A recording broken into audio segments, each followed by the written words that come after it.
यहाँ पर प्रसंग चल रहा है कि सम्यक दृष्टि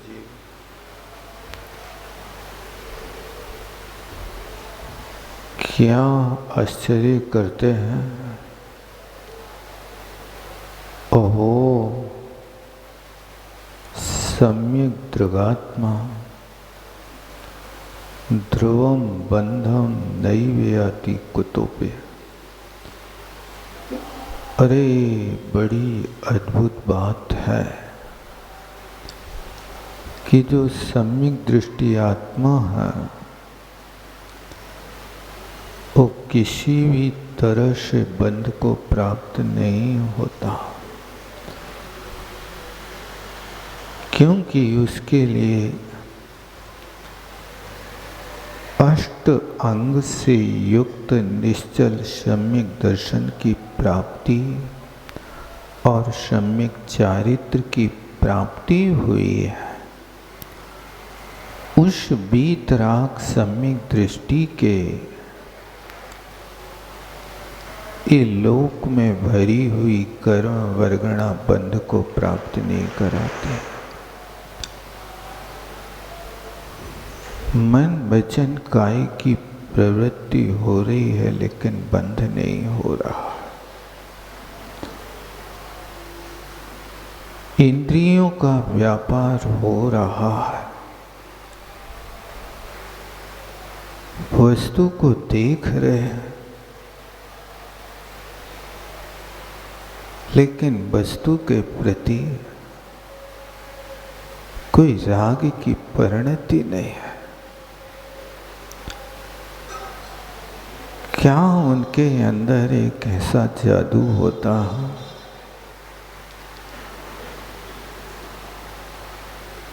चाहे सारी दुनिया उनके सामने नृत्य गान करे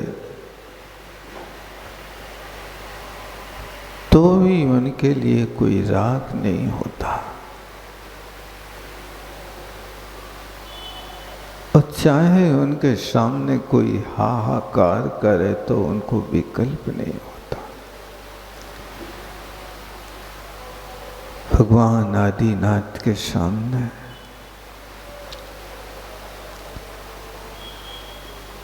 4000 मुनि महाराज भूख से पीड़ित होकर गए। अपनी अपनी भावना व्यक्त करते हैं लेकिन आदिनाथ भगवान कोई की नहीं सुन रहे। कुछ उपाय बताओ भगवान, अन्यथा हम जीवित नहीं रह सकते। अभी भगवान को केवल ज्ञान उत्पन्न नहीं हुआ था,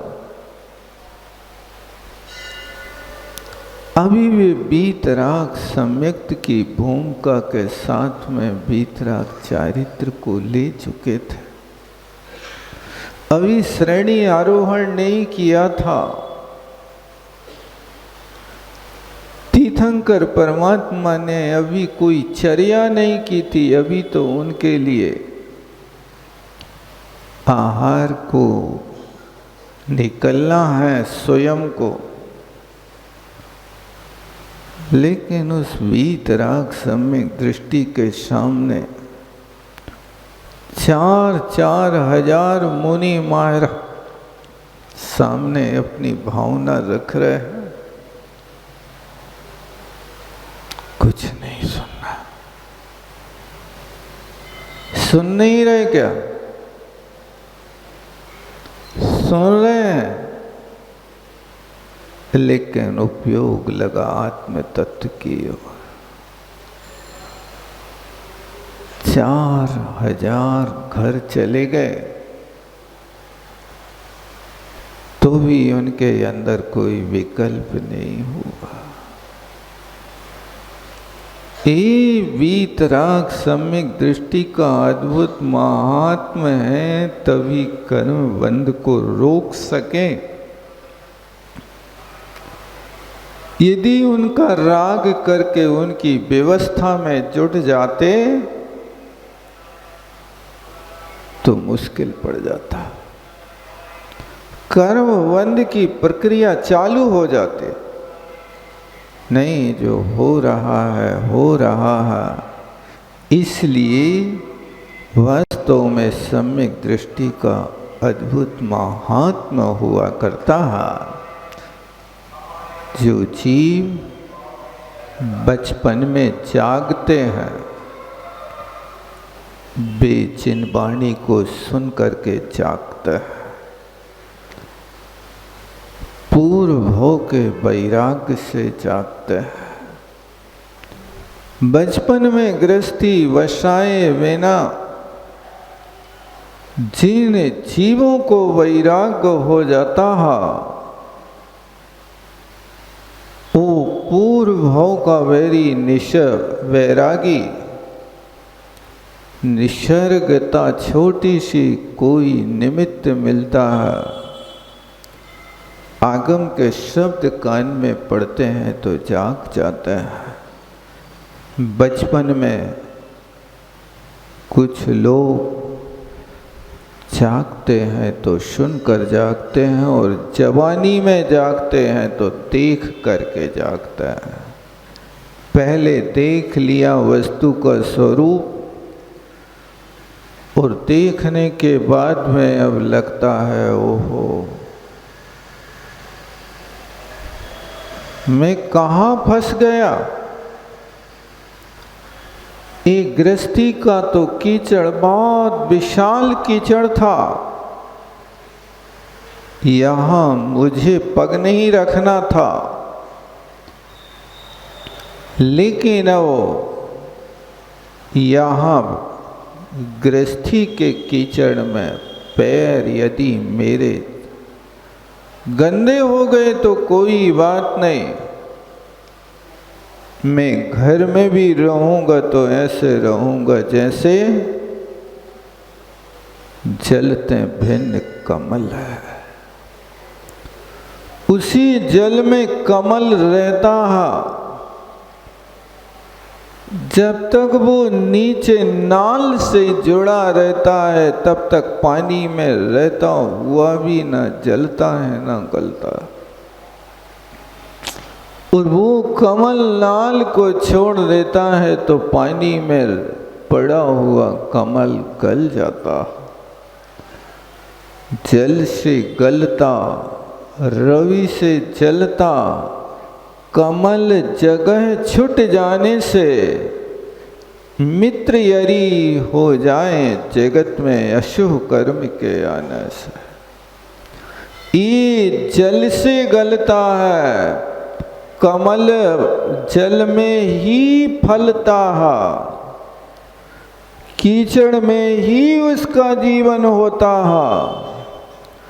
लेकिन वो कमल तब तक खिलता है जब तक वो अपनी नाल से जुड़ा रहता है, और नाल से छूट जाए तो कमल का पत्ता उसी पानी में गलने लगता है। जिस सूर्य के प्रकाश से कमल खिलता है वो तब तक खिलता है जब उस नाल से जुड़ा होता, और यदि अपनी नाल से छूट जाए तो सूर्य में वो जल जाता है, सहन नहीं कर पाता सूर्य की किरणों से। इसी तरह मित्र यरी हो जाए, जो आपके मित्र हैं, आपके हितैषी हैं, वे दुश्मन बन जाते जब वसु कर्म का उदय आता है। जब राग की परिणति आती है तो वीतरागी भी राग की ओर मुड़ जाता है। इसलिए मूलतः अपनी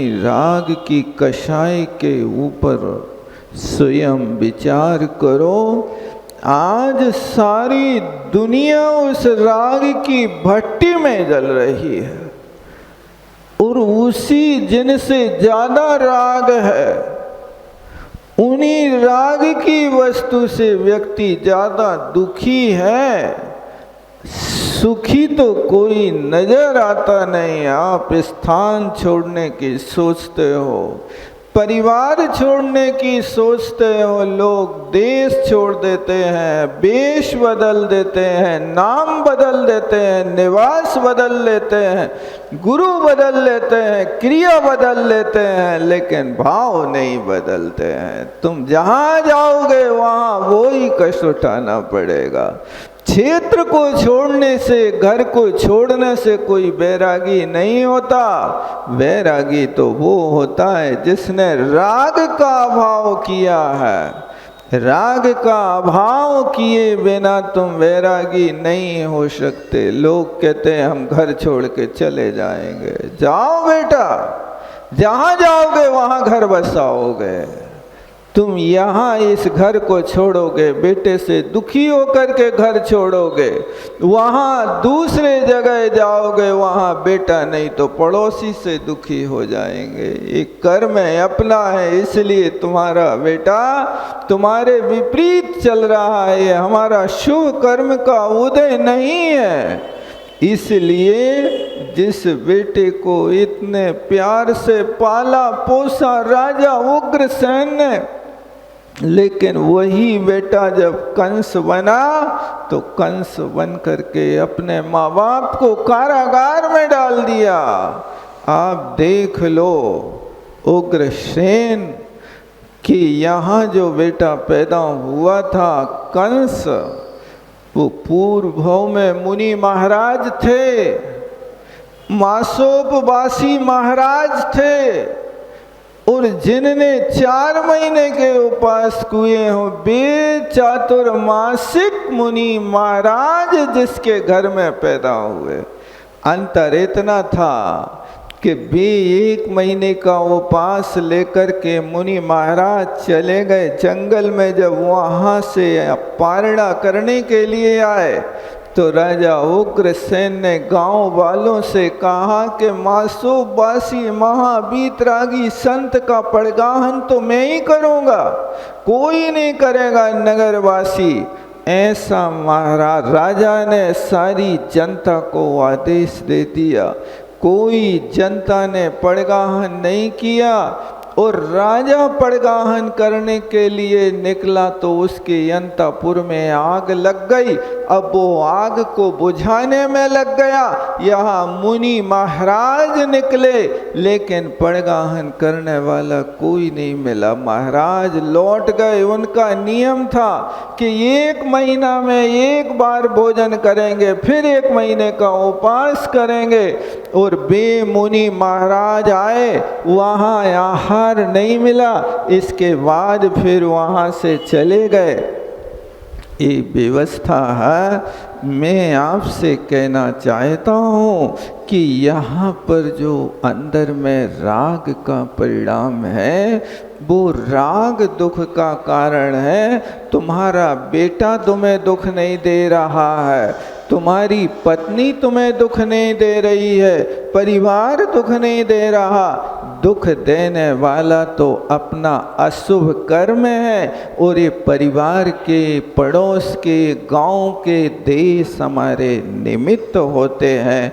इस तरह वस्तु स्वरूप को विचारना, उसी बात के लिए यहाँ 165 नंबर के कलसा में बहुत प्यारी बात लिखी।